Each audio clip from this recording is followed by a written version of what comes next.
आखिर क्या हुआ उनके साथ।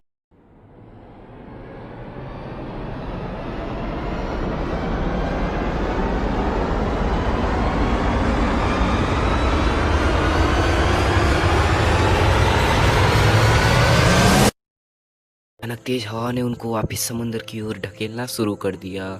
जैसे जैसे बोट समुद्र के बीच में जाता था वैसे वैसे उनका गांव उनके नजरों से दूर होता जा रहा था। उनके बॉस ने एक सर्च पार्टी बनाकर एक सर्च ऑपरेशन भी कंडक्ट किया और उन्हें पैसिफिक ओशन में भी ढूंढा। लेकिन अब तक बहुत देर हो चुकी थी। तक एक ऐसी कहानी का आगाज हो चुका था जिसके बारे में किसी ने नहीं सोचा था।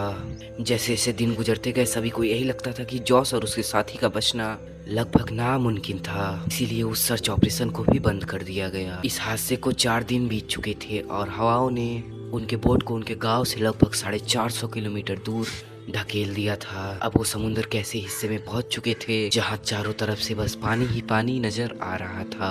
उनकी हिम्मत अब टूट चुकी थी। उनको ये भी नहीं मालूम था उनकी बोट इतनी छोटी है कि उन्हें कोई दूर से स्पॉट भी नहीं कर सकता। ना ही उनके पास फ्लेयर गन थी और ना ही वो आग लगाकर धुएं से किसी को सिग्नल दे सकते थे। जॉस और उसके साथी को ये मालूम हो गया था कि उनका बच पाना लगभग नामुमकिन है। जो खाना पीना वो अपने साथ लाए थे वो पहले ही खत्म हो चुका था और अब बोट पर कोई खाने पीने की चीज मौजूद नहीं थी। इसलिए उन्होंने अपने पेट भरने के लिए हाथों से उन परिंदों को पकड़ना शुरू कर दिया जो उनकी बोट पर आकर बैठते थे और वो कभी कभी बोट के आसपास मौजूद मछलियों को कच्चा खा जाते थे। ये तो हर किसी को मालूम है कि समंदर का पानी पीने से हर किसी की मौत हो सकती है। इसलिए उन्होंने बारिश की पानी को समंदर में तैर रहे बोतल में इकट्ठा करके पीना शुरू किया और जब बारिश नहीं हो रही थी तो वो समुद्र से मछलियाँ और टर्टल को पकड़कर उनका खून पीते थे और उसी पर गुजारा करते थे। और दिन गुजरते गए और महीने। अभी ने समंदर में 120 दिन गुजर चुके थे।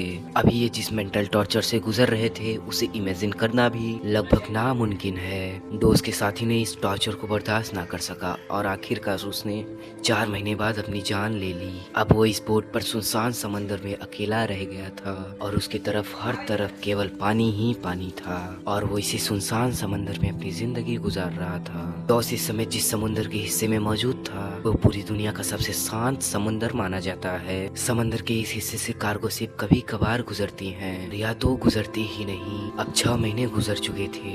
आखिरकार वो दिन आ गया जब जॉस को समंदर में एक कार्गो शिप गुजरती नजर आई। जॉस पिछले 6 महीने में एक शिप को देख रहा था और उसे अपनी एक आखिरी जिंदगी नजर आई। जॉस ने शिप की तरफ हाथ दिखाया और जोर जोर से चिल्लाया पर शिप वालों को उसकी ये छोटी सी बोट नजर नहीं आई और देखते ही देखते वो शिप भी उससे बहुत दूर चली गई और उसके जिंदा बचने की ये उम्मीद भी दम तोड़ गई। हादसे को अभी 11 महीने गुजर चुके थे और जॉस समुद्र में 8000 किलोमीटर ट्रेवल कर चुका था।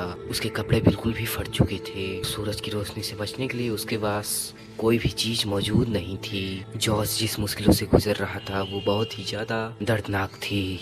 दिन गुजरते गए और आखिरकार वो दिन आ गया जब जॉस की किस्मत ने उसका साथ दिया। 30 जनवरी 2014 को यानी कि पूरे 14 महीनों बाद जॉस ने अपने आसपास नारियल तैरते हुए देखे। जॉस को ये संदेह हो गया था कि उसके आसपास कोई आइलैंड मौजूद है और थोड़ी ही देर बाद उसे वाकई एक आइलैंड नजर आ गया। इस डर से कि उससे ये आइलैंड भी मिस ना हो जाए जॉस ने पानी में छलांग लगाई और उस आइलैंड तक पहुंच गया। 14 महीनों बाद अब जॉस पहली बार जमीन पर कदम रख रहा था। आइलैंड पर पहुंचने के बाद जॉस को एक बीच हाउस नजर आया। वो वहां गया तो उसमें वहां का लोकल मौजूद था। पिछले 438 दिन में जॉस का अब किसी दूसरे इंसान से राब्ता हुआ था।